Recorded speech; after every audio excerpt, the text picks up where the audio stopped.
گھنے جنگل کے بیچک بیچ ایک بھیڑیا رہتا تھا جس کا نام سایہ تھا۔ وہ دوسرے بھیڑیوں سے مختلف تھا۔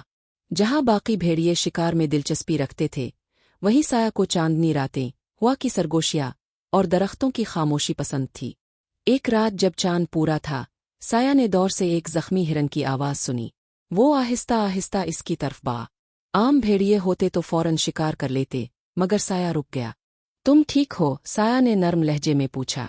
ہرن نے کانپتی آواز میں کہا، میں زخمی ہوں اور شاید زندہ نہ رہ سکوں۔